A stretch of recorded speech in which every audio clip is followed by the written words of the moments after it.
नमस्कार, नवीशा किचनमध्ये आपलं स्वागत आहे. तर आज आपण क्रिस्पी साबुदाणा वडाची रेसिपी करत आहोत. त्यासाठी 150 ग्रॅम साबुदाणा स्वच्छ निवडून 4-5 पाण्याने धुवून रात्रभर भिजू घातलेला आहे.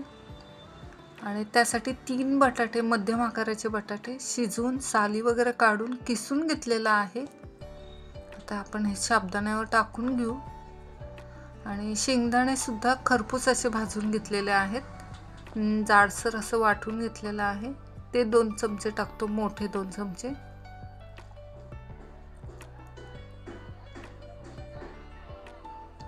हिरव्या मिरच्या घेतलेल्या आहेत. 3 ते 4 हिरवी मिरचीचा ठेचा तयार करून घेतलेला आहे. थोडंसं मीठ टाकून वाटून घेतले. आणि अर्धा चमचे जिरे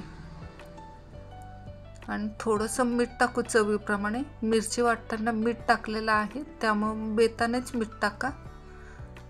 तुम्हाला जर लिंबू पिळायचं असेल तर पिळू शकता, मी पिळलेलं नाही आहे. आता हे सर्व व्यवस्थित एकजीव करून घेऊ. आता ह्या भांड्यात होणार नाही आहे, मी दुसऱ्या भांड्यामध्ये टाकून घेते, मोठ्या भांड्यामध्ये, म्हणजे व्यवस्थित मिक्स करायला जमल मला.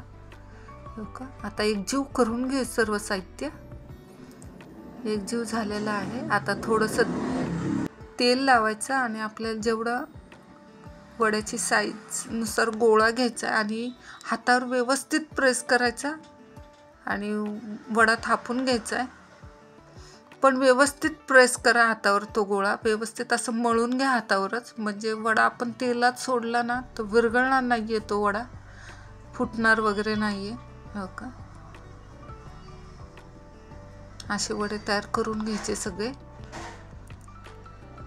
मी तेल सुद्धा तापत ठेवलेलं आहे. आता सगळे वडे तयार करून घेते मी.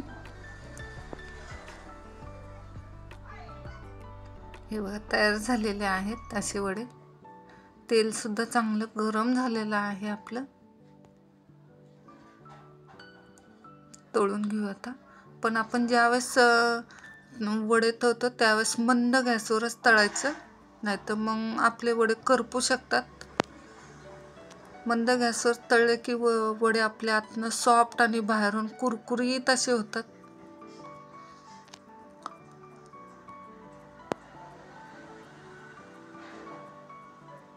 खूप छान असे तळून झाले. एक पण वडा फुटलेला नाही, म्हणजे छान झालेले आहेत वडे आपले. आता साईडला काढते. कलर पण बघा की छान आले, मस्त असं झालेले आहेत. अजिबात पिचपिच असे झालेले नाही आहेत तेलामध्ये. दुसरी बॅच पण टाकून घेतोय आपण. 2-2च तळून घेऊया, का की कढई पण छोटी आहे आपली, त्यामुळं मंद गॅसवरच तळून घ्यायचे.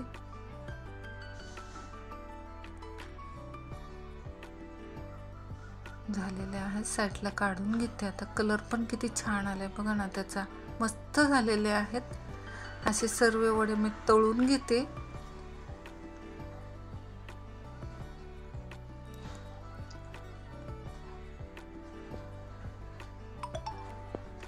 हो, फुगलेले सुद्धा आहेत. तर आपण वड्यांसाठी चटणी बनवतोय, तर मी कच्च्या शेंगदाण्यांची चटणी तयार करणार आहे. कच्चे शेंगदाणे घेतलेले आहे. 3 ते 4 हिरव्या मिरच्या घेणार आहोत आणि घट्ट अशी दही घेतलेली आहे. तर आधी पण शेंगदाणे वाटून घेतलेले आहेत. त्याच मिक्सरच्या जारमध्ये कच्चे शेंगदाणे टाकलेले आहेत. 3च मिरच्या टाकते, आपल्याला जास्त टाकायच्या नाही, मिरची पण कडक आहेत त्या. दही टाकतोय. 1 मोठा चमचा दही घेतलेला आहे. खूप छान लागते ही चटणी. पण आपल्याला तडका वगैरे द्यायचा नाहीये या चटणीला. तुम्ही नक्की ट्राय करा. चवीप्रमाणे मीठ टाकतोय आणि थोडंसं पाणी टाकून वाटून घेऊया आपण या चटणीला.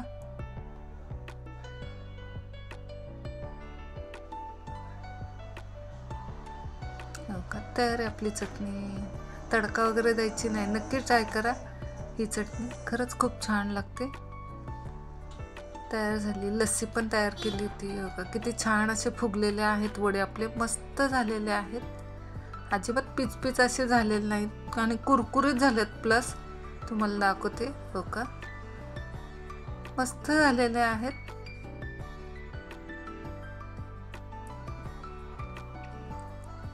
लस्सी तयार केली आणि चटणी, ही चटणी नक्की ट्राय करा. आणि बघा, नक्की ट्राय करा ही चटणी साबुदाण्याच्या वड्याबरोबर खूप छान लागते. माझी रेसिपी आवडली असेल तर लाईक शेअर कमेंट जरूर करा. कोण नवीन असेल सबस्क्राईब करा. आणि माझा हा व्हिडिओ पूर्ण बघितल्याबद्दल धन्यवाद. बाय सगळ्यांना.